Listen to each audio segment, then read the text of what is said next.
Oke, video kali ini tentang aku lebih berbicara tentang riset recovery-nya IHSG gitu ya. Jadi aku nggak akan membahas tentang em, apa optimisme yang berlebihan. Cuman ini aku akan fokus ke riset yang aku udah lakukan selama seharian ini gitu ya. Nah, ini tak kasih tahu beberapa hal dulu ya, yang tahun-tahun yang lama ya. Contoh seperti crash yang tahun 2018 ini ya.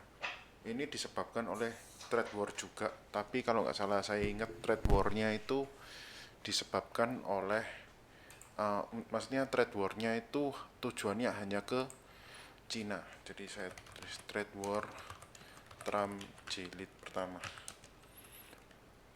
jilid satu jilid jilid satu. Oke, nah yang ini adalah salah satunya defisit anggaran ya. Saya tulis dulu di sini. Oke. Defisit anggaran. Oke. Nah, ini yang waktu 2008 adalah subprime mortgage. Jadi krisis ekonomi global. Subprime mortgage di US waktu itu ya.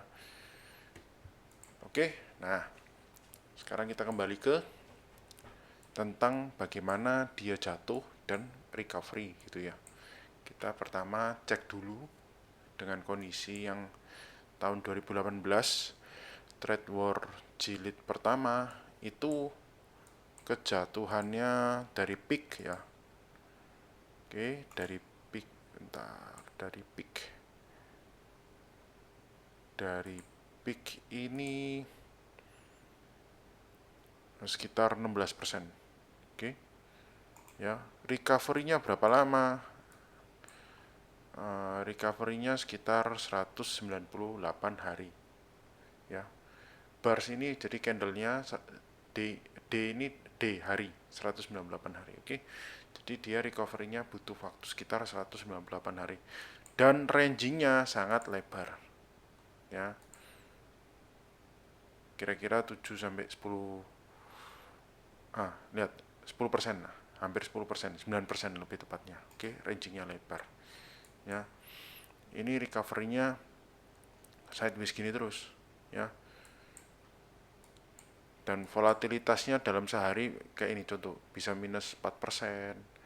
Ini berapa? Bisa minus 3,76% gitu ya. Terus hijaunya itu cuman ya 2% beberapa hari, terus diturunin lagi kayak gitu ya. Kayak gitu. Oke. Nah, lanjut. Kita ke defisit anggaran yang 2015 ya. Waktu yang 2015 itu jatuhnya dari peak sampai ke bawah itu adalah sekitar 27%. Oke. Nah, kita lihat sideways-nya butuh berapa? 167 hari. Ya. Oke. Ini 198 hari. Ya, kelihatan ya seperti ini ya. 198 hari, 167 hari. Oke. Ini defisit anggaran. Oke. Sekarang kita lihat yang 2008 subprime mortgage ya. Nah, subprime mortgage ini penurunannya selama berapa ini? 293 hari. Ya. Bisa dibilang hampir setahun lah, ya. Terus sideways-nya dia butuh berapa? Butuh 149 hari. Ya. Jadi kayak separuhnya. Jadi dia turun dalam, terus sideways-nya separuhnya waktu dia turun ini. Oke. Nah, yang mau saya tekankan di sini ya, ini terserah deh kalian. Saya nggak tahu ini berguna buat kalian atau enggak ya. Cuman please jangan cari bottom, itu satu ya. Ini sebenarnya kalau kalau apa ya, riset-riset kayak gini nih sebenarnya mau saya kasihkan ke alumni aja, cuman saya berharap ini juga bisa membantu kalian lah yang melihat apa ini di grup umum ya. Jadi saya cuman mau ngeriset ulang balik apa istilahnya, saya suka, saya ini suka orangnya suka riset. Kalau lagi market jelek tuh saya tuh sukanya riset ke belakang kayak gitu ya. Nah, ini kalau saya lihat yang keadaan sekarang ya, dengan keadaan seperti ini ya, dan kalau kita tahu kan IHSG ini kan ticker di US itu kan ada yang namanya EIDO, itu kan iShares-nya MSCI gitu-gitulah ya. Nah, itu bisa jadi salah satu penanda nanti kita besok itu arahnya mau ke mana gitu ya. Nah, yang mau tak jelaskan adalah jangan berusaha cari bottom deh, kayak gitu. Kenapa aku bilang jangan berusaha cari bottom? Gini, um, sebenarnya kondisi kita IHSG itu masih downtrend, kayak gitu. Gini, paling mudahnya itu gini deh, ya.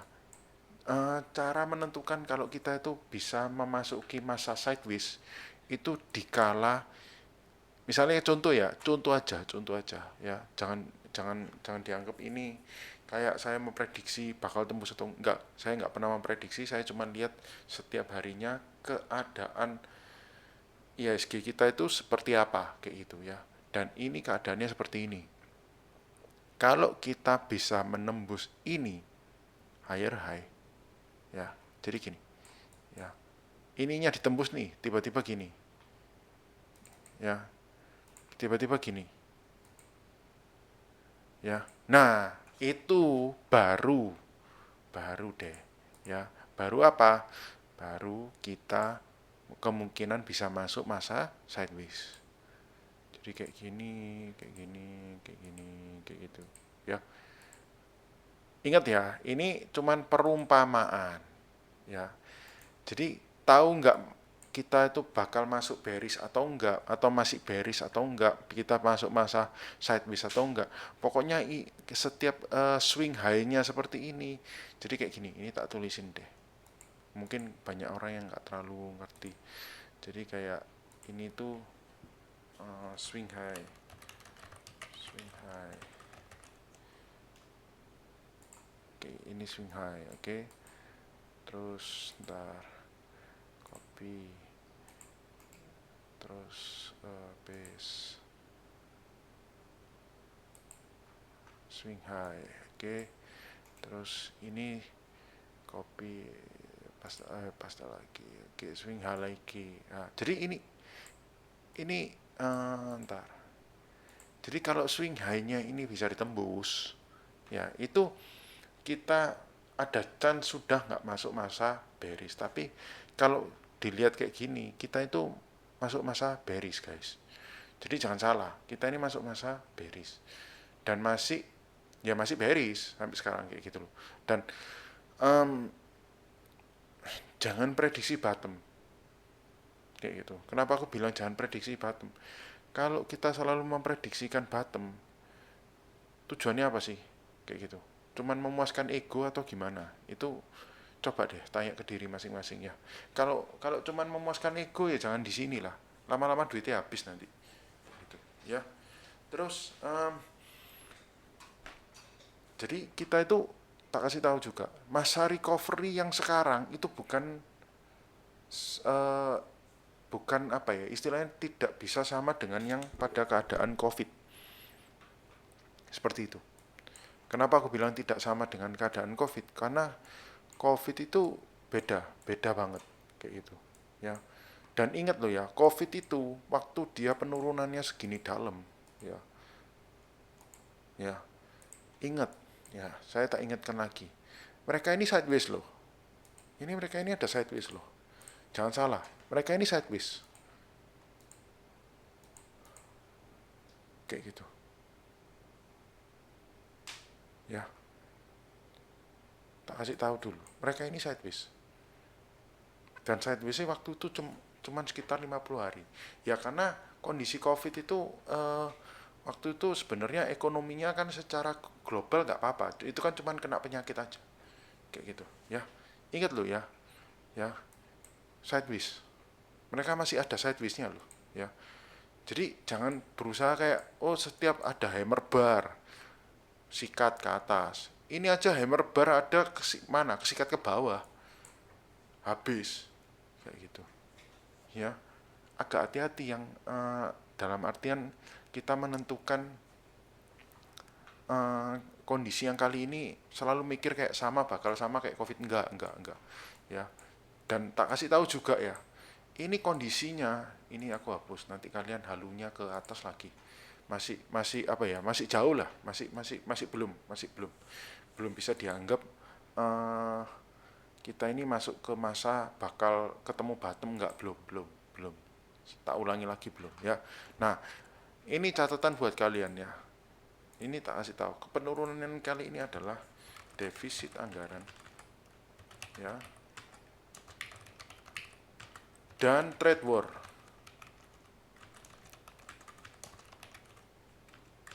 secara bebarengan, ya. Defisit anggaran dan trade war, ingat ya, jadi satu, ya. Dan penurunan kita itu dari peak itu sampai sekarang masih 23%, ya. Apakah ada kemungkinan kita masuk bakal sideways? Belum, sorry to say, belum. Karena apa? Gini, eh, kalian tahu kalau ticker EIDO, sebentar, tak bukakan trading view EIDO, um, EIDO, EIDO, oke, ini EIDO, ya, tak bukan, ini EIDO ini, ya, kita lihat grafiknya, bentar, ya. Ini kan kalau kita perbesar, ya, EID kita itu kan libur 28 kemarin, ya. Nah, penurunan 28 itu sampai ke bentar, sampai ke bawah ini, ya. Itu ada sekitar 10%. Nah, 10% ini 9 sampai 10% lah. Kita bicara 10% ini ada kemungkinan nanti IHSG kita itu tercermin sama kayak iShare MSCI Indonesia ini dengan ticker EIDO ini, ya. Dan EIDO ini sekitar 10% ini, ya, nanti kita hitung dari sini, ya, dari ujung ini ke bawah 10%-nya berapa lah, ya. Ada kemungkinan low ini ditembus, low bawah ini, oke. Jadi ada kemungkinan besar low-nya IHSG itu bakal ditembus kayak itu, ya. Bentar, kita kasih garis ini deh, rectangle ini deh. Nah, ini ada kemungkinan ditembus, ya, 10% price range dari sini ke bawah, ya, sekitar 8-90%, ya. Nah, kemungkinan ditembus. Dan kalau aku bilang hampir kemungkinan besar terjadi ini ditembus ke bawah kayak gitu. Nah, terus kadang kita mikir, kok kalau kita buat invest, ya terserah. BBRI aja orang invest dari 5.500, ya, sampai average 5.000, ngomong gak peduli chart dan segala macem, ya bukti ini anu kok sekarang. Bukti ini apa? Bukti ini ya ketar-ketir kok ngelihat ngelihat anu nih, ngelihat apa? Ngelihat IHSG kayak gitu, ya. Jadi jangan sampai ngomong nggak anu apa ya, nggak peduli sama asing dan segala macam, jangan. Ini aku jelasin secara makro ekonomi global yang paling dasar aja dulu kayak gitu, ya. Kan kalau kalian yang ikut-ikut YouTube apa, yang lihat video-video YouTube yang lama kan sedikit banyak pasti ngerti lah tentang makroekonomi Indonesia, sama tentang dolar indeks, sama hubungannya sama rupiah kita, kok ternyata dia melemah tapi dolar indeksnya melemah tapi kok rupiah kita nggak menguat dan segala macam. Itu kan sudah tanda-tanda sebuah keanehan kayak gitu. Jadi tidak perlu kayak apa ya istilahnya, tidak perlu di sangkal lah kalau kita itu makroekonominya lemah kayak gitu loh ya. Nah, oke, jadi strategi kalian apa? Gini, kalau sebagai swing trader, kayak aku juga swing trader nih ya. Em, Kalau aku menunggu sideways, karena apa? Menunggu sideways itu salah satu bentuk menurut saya yang paling aman. Aman untuk apa? Aman untuk trading. Trading ke baik itu trading swing maupun misalnya kalau ada yang suka scalping, mungkin scalpingnya bisa lebih besar size-nya. Kalau kalau yang kondisi bearish gini mungkin scalpingnya sedikit lebih susah. Biasanya gitu ya. Nah, ingat ya, sideways. Nah, kondisi sideways itu yang seperti apa? Ingat sekali lagi, saya tekankan sekali lagi ya. Swing high-nya ditembus dulu. Oke, swing high-nya ditembus dulu. Nah, itu baru kita masuk, kemungkinan masuk masa sideways. Seperti ini, swing high gak ditembus-tembus. Iya, gak tembus. Karena apa ya? Kita susah. Kita belum bisa masuk masa sideways. Kayak gitu. Ya. Jadi sangat berhati-hati. Pesan saya sangat berhati-hati. Karena apa? Ya karena kondisinya memang jelek. Itu aja sih. Kayak gitu loh. Kondisinya memang jelek ya. Contoh ya, contoh. Sideways-nya ini nih. Sideways-nya si siapa? Si tahun 2018 nih, ya. Kan kelihatan nih. eh ini kan swing high-nya sudah tembus nih sekali. Ya. Dia membentuk swing high baru. Oke. Nah, setelah turun dia kan membentuk swing low. Ya. Ternyata sampai resist dia sampai resist atas dia berhenti. Dan waktu dia turun lagi, ini juga salah satu kondisi di mana uh, dia tidak membentuk swing low baru lagi. Ini aku beri catatan lagi ya. Dia tidak membentuk swing low baru lagi. Ya. Nah, swing low yang mana? Swing low yang ini. Ya, dia tidak membentuk itu. Jadi kalian perhatikan ini aja. Swing low. Ya. Bentuk swing low. Nah, ini kan swing low paling terakhir ini nih. Ya kan? Ini swing low yang baru atau bisa disebut ini deh. Higher low. Higher low, ya, higher low. Ya, low yang lebih tinggi. Ya. Terus ini kalau tembus ini sedikit gak apa, tembus-tembus gini gak apa-apa, asal gak tembus ini. Kayak gitu. Ya. Nah, jadi ini kalau swing low-nya ini, ya, tar. Swing low-nya ini, nah, terus, nah, kalau dia tidak berhasil nembus yang paling terakhir ini dan dia bergerak dalam ranging ini sesuatu yang sudah cukup cantik kayak itu ya. Dan ini merupakan bentuk apa ya istilahnya kayak bentuk dimana market itu sudah kayak ketemu base-nya lah, baseline-nya itu sudah ketemu kayak gitu loh. Dan ini kan bisa kelihatan nih, ini tak kasih tahu deh, ini kan foreign flow nih ya. Itu kan ada konsistensinya mulai kelihatan semua. Setelah itu mereka mulai naik ya, kayak gitu. Terus yang ini tahun berapa ini? 2015. Itu kan juga sama. Loh, ini kan mulai ada good day. Ya, mulai besar ya. Dan sama juga kayak gitu ya. Ingat, ini kan ada yang ini itu kan ada swing high-nya. Swing high-nya ditembus dulu tuh. Nah, kan setelah itu kan turun. Setelah itu setelah ditembus kan turun. Ditembus lagi turun. Nah, setelah itu kan masuk masa sideways tuh. Kita hapus ini dulu deh. Kita masuk masa sideways. Nah, masuk masa sideways ini lihat. Kan mereka membentuk base baru. Ya. membentuk base baru. Nah, waktu membentuk base baru itu pasti ada saham yang mulai kayak apa ya, sideways-nya mirip-mirip sama kondisi IHSG-nya kayak gitu. Nah, ini kondisi di mana kalau bisa dibilang sudah mulai rodok waras lah, aku bilang mulai agak waras, rodok waras kayak gitu ya. Nah, jadi kalian jangan apa ya istilahnya, uh, kalau drop-drop kayak gini tuh jangan kayak serok serok ketemu lagi serok serok kayak gitu terus, enggak, jangan.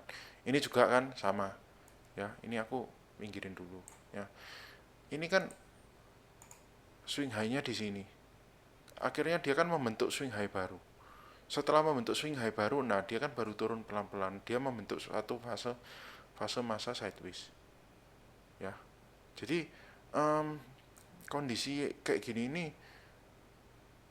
kudu ngapain, kudu apa, tenang dulu aja, tenang dulu aja, tenang sampai keadaan kondisi IHSG itu kayak ya sideways kayak gini loh. Terus nunggu segitu lama nggak apa lo ya, mending nggak ngapa-ngapain daripada duitnya hilang.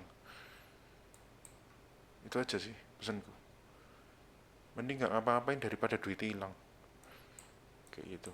Nanti kondisi sideways ini, kalau kalian merasa lah nanti kondisi sideways ini lebih enak trading eh, pada saham-saham yang memang waktu itu ada kepentingan sih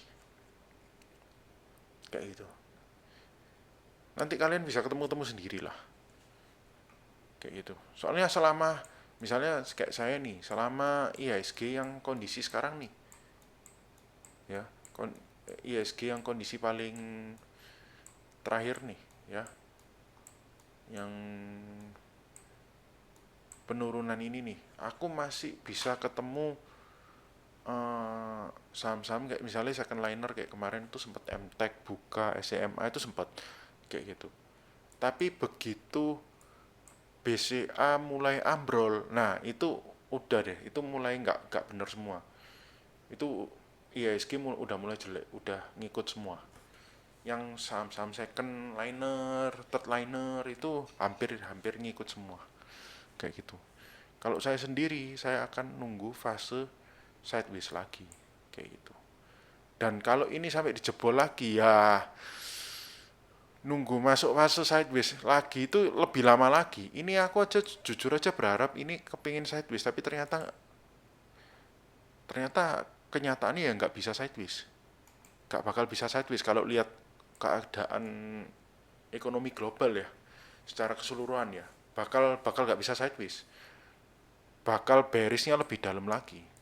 Dan ini aku sempat bikin garis terakhir ini 5.700 5.800 ini ya, sorry tuh sih, ini kalau ditembus jadi gini urutannya, ini kalau ditembus ya, terus ini tembus lagi ya, nunggu lagi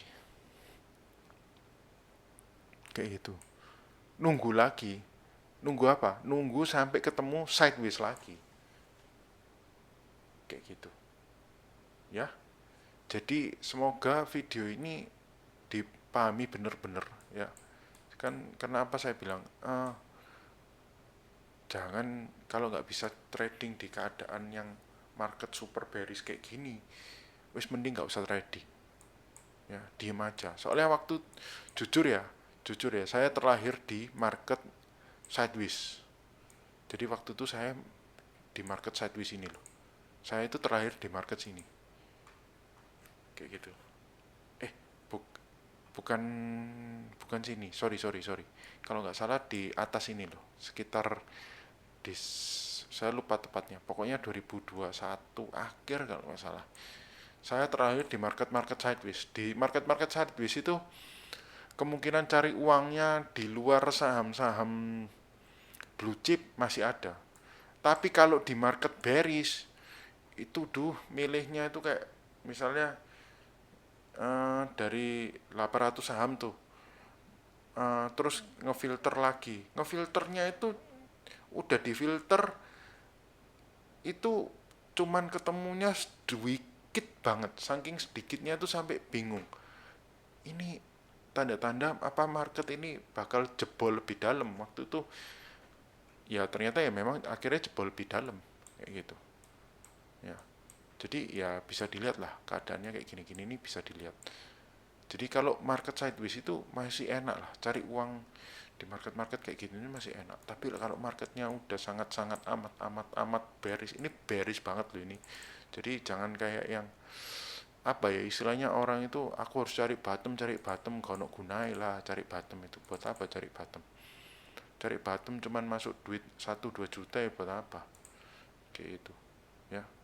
Oh, ini bearishnya kebangetan nih kayak gitu.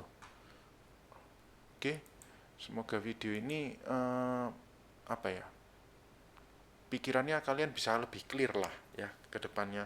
Jadi nggak yang istilahnya kalau orang itu besok pusing ya gini loh. Kenapa kok pusing? Karena apa? Gini, market bearish kalian trading wis itu aja pasti pusing. Jadi sebenarnya kalau bisa dibilang ya, market bearish itu kalau tanpa news pun ya sudah namanya bearish, ya bearish kayak gitu loh. Mau pakai newsnya baik atau jelek, atau newsnya istilahnya gini, ada news jelek misalnya, ya dia memperparah bearishnya market itu. Kalau ada news baik, paling cuman dead cat bounce biasa, setelah itu amblesnya lebih dalam kayak gitu. Itu sering terjadi kayak gitu. Jadi intinya ya cuman kalau sudah market bearish, ya intinya ya bearish kayak gitu. Ya market itu turun kayak gitu. Nggak cocok kalian maksain di bursa Indonesia untuk masuk, karena kita cuma bisa buy, nggak bisa sell short kayak gitu ya. Semoga video ini membantu kalian ke depannya. Jadi jangan kesusu lah ya toh. Sayang toh kalau duitnya itu dihabisin di market kayak gitu loh ya, tanpa mengetahui hal-hal yang simple kayak gini lah menurutku. Oke, see you in my next video.